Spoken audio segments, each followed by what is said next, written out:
Hi friends, మీకు కనుక ఈ వీడియో నచ్చినట్లయితే తప్పకుండా లైక్ చేయండి. రాథోడ్తో అంజు రాథోడ్ మొన్న రణవీర్ అంకుల్ వచ్చారు కదా, ఆ అంకుల్ నెంబర్ ఇవ్వవా అని చెప్పి అడుగుతూ ఉంటుంది.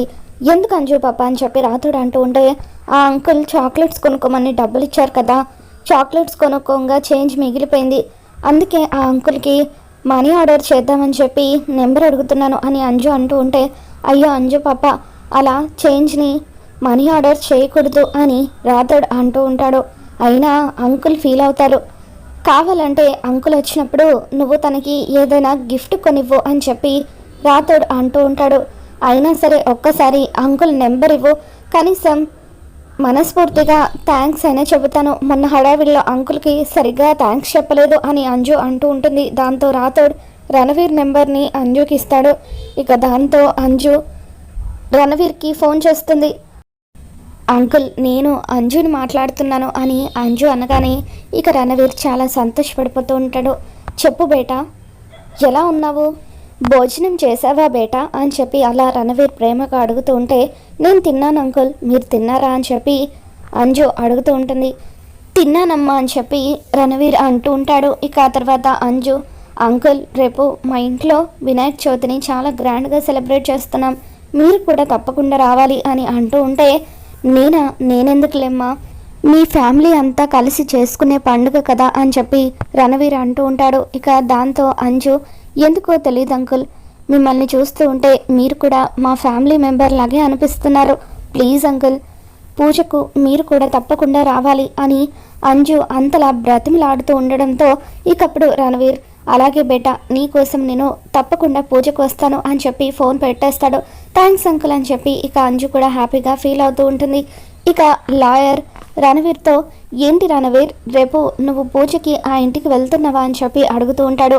అవును, ఎందుకో తెలీదు, అంజుని చూస్తూ ఉంటే నా కూతురు దుర్గనే గుర్తుకు వస్తుంది, రేపు పూజ కోసం ఆ ఇంటికి వెళ్ళి అంజుతో కాసేపు గడపొచ్చు, అలాగైనా నాకు దూరమైన నా కూతురు దుర్గా దగ్గరైనట్టుగా నా మనసుకి అనిపిస్తుంది అని చెప్పి రణవీర్ ఆనందపడిపోతూ ఉంటాడు. ఇక ఆ తర్వాత రోజు ఉదయాన్నే బాగి ఇల్లంతా కూడా ఎంతో గ్రాండ్గా డెకరేట్ చేసి ఉంచుతుంది. ఇక దాంతో అమర్ రెడీ అయ్యి కిందికి వచ్చి ఆ డెకరేషన్ అంతా చూసి షాక్ అవుతూ ఉంటాడు. ఇక బాగీని పిలిచి, మిస్సమ్మ, పూజ సింపుల్గా అయిపోకూడదామని అన్నాను కదా, మరి ఇంత గ్రాండ్ డెకరేషన్ ఎందుకు చేసావని చెప్పి అంటూ ఉంటాడు. ఏమండి, పూజ సింపుల్గా పూర్తి చేస్తే ఏం బాగుంటుంది, పైగా పిల్లలు కూడా ఎప్పటి నుండో వినాయక చవితి గ్రాండ్గా సెలబ్రేట్ చేసుకోవాలని ఎగ్జైట్మెంట్తో ఉన్నారు, ఇప్పుడు మనం సింపుల్గా పూజ అయిపోగొట్టడం వల్ల వాళ్ళు డిసప్పాయింట్ అవుతారు, కనీసం పిల్లలనైనా ఆనందంగా ఉండనివ్వండి అని చెప్పి అలా బాగి అంటూ ఉంటుంది. ఇక ఆరు కిటికీల నుండి ఆ డెకరేషన్ వాళ్ళ హడావిడి అదంతా చూస్తూ ఎంతగానో బాధపడిపోతూ ఉంటుంది.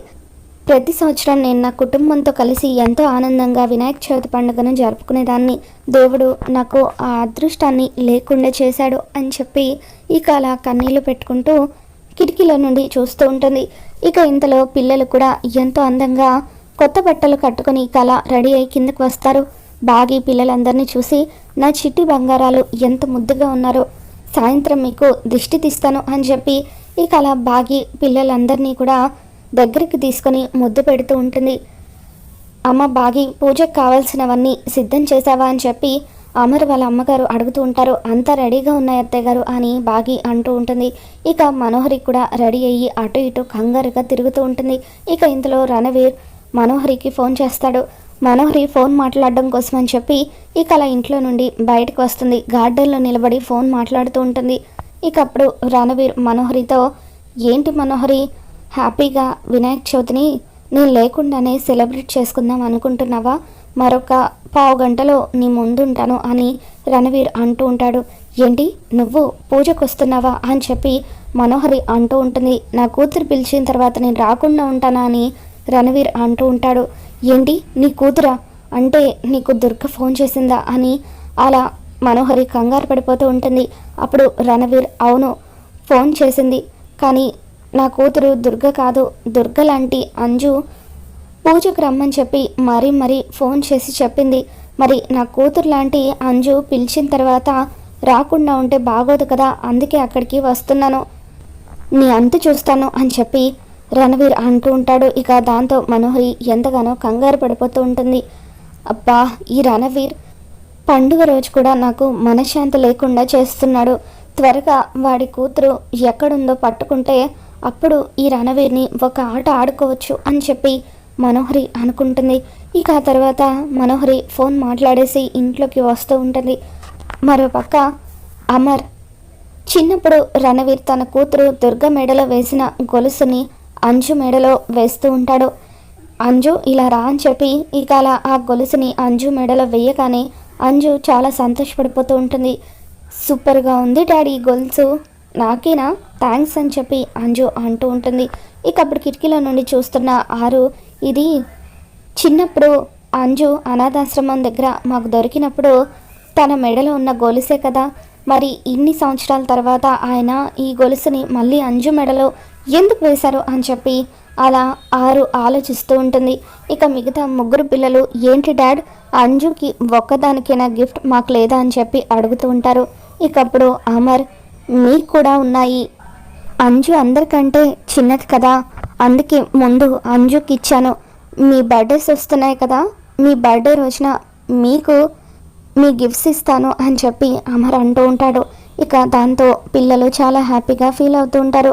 చూసారా, ఇప్పటికైనా నమ్ముతారా నేను స్పెషల్ అని చెప్పి అంజు ఫోజులు కొడుతూ ఉంటుంది. ఇక అంతా కూడా నవ్వుతూ ఆనందంగా ఉంటారు. ఇంతలో మనోహరి ఇంట్లోకి వస్తుంది.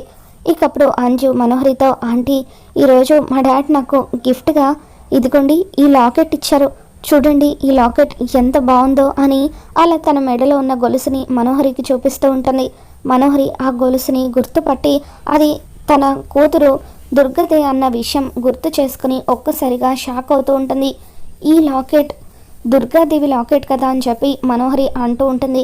అప్పుడు అమర్ సీరియస్గా మనోహరి వైపు చూస్తూ, అవును మనోహరి, ఎందుకు ఆ లాకెట్ని చూసి అంతలా షాక్ అవుతున్నామని చెప్పి అంటూ ఉంటాడు.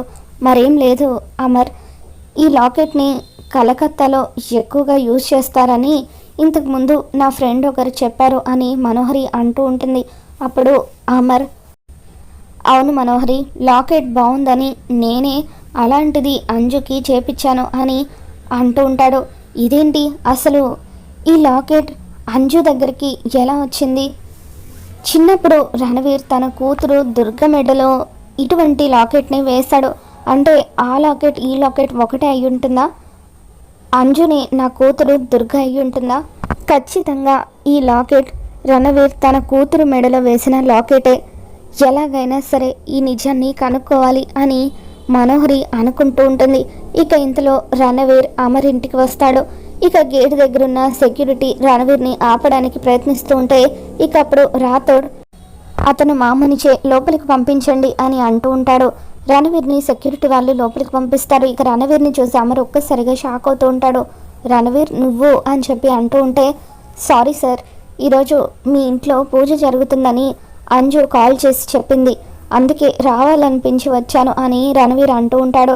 వచ్చినందుకు మీరేం అనుకోవడం లేదు కదా అని రణవీర్ అనగానే, లేదు లేదు అలాంటిదేం లేదు, మీరు వచ్చినందుకు మాకు సంతోషంగా ఉంది అని అమర్ అంటూ ఉంటాడు. ఇక అంజు రణవీర్ దగ్గరికి పరిగెత్తుకుంటూ వస్తూ ఉంటుంది. అంకుల్ అని చెప్పి అలా అంజు పిలవగానే రణవీర్, చాలా ముద్దుగా ఉన్నావు బేటా, నీ డ్రెస్ చాలా బాగుంది అని అంటూ ఉంటాడు. థ్యాంక్స్ అంకుల్ అని అంజు అంటూ ఉంటుంది. ఈరోజు మా డాడ్ నాకు ఈ లాకెట్ని గిఫ్ట్గా ఇచ్చారు, చూడండి అంకుల్ అని చెప్పి అంజు తన మెడలో ఉన్న లాకెట్ని రణవీర్కి చూపిస్తుంది. దాంతో ఆ లాకెట్ని చూడగానే రణవీర్ ఒక్కసారిగా షాక్ అయ్యి అక్కడే కుప్పకూలుతాడు. ఈ లాకెట్ అని చెప్పి అలా రణవీర్ అంటూ ఉంటే ఇక అప్పుడు మనోహరి ఎంతగానో టెన్షన్ పడిపోతూ ఉంటుంది. ఈ రణవీర్ గాడు లాకెట్ని గుర్తుపట్టేశాడు, అంజుని తన కూతురు దుర్గా అన్న విషయం తెలుసుకున్నాడు, ఇక నన్ను బతకనివ్వడు, ఇప్పుడు అమర్కి నిజం చెప్పేస్తాడు అని మనోహరి ఎంతగానో కంగారు పడిపోతూ ఉంటుంది. ఏమైంది రణవీర్, ఎందుకు ఆ లాకెట్ని చూసి అంతలా షాక్ అవుతున్నావని అమర్ అంటూ ఉంటాడు. చిన్నప్పుడు నా కూతురు మెడలో అచ్చం ఇటువంటి లాకెట్ని నేను వేశాను సార్, కానీ 10 నెలల వయసున్న నా కూతుర్ని నా రాక్షసి భార్య నా నుండి దూరం చేసింది. ఇప్పుడు నా కూతురు ఎక్కడుందో ఎలా ఉందో కూడా తెలీదు. అంజుని చూసిన ప్రతిసారి కూడా నా కూతురు దుర్గా ఇలానే ఉంటుందేమోనని అనిపిస్తూ ఉంటుంది. అందుకే అప్పుడప్పుడు అంజుని చూడడానికి మీ ఇంటికి వస్తూ ఉన్నాను అని చెప్పి అలా రణవీర్ అమర్కి చెబుతూ ఉంటాడు. ఇక దాంతో అమర్ కూడా ఆలోచనలో పడతాడు. రణవీర్ ఆ లాకెట్ తన కూతురు మెడలో వేశానని అంటున్నాడు.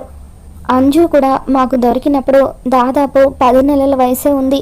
అంటే ఒకవేళ అంజు రణవీర్ కూతురు అయి ఉంటుందా అని అమర్ కూడా ఆలోచిస్తూ ఉంటాడు.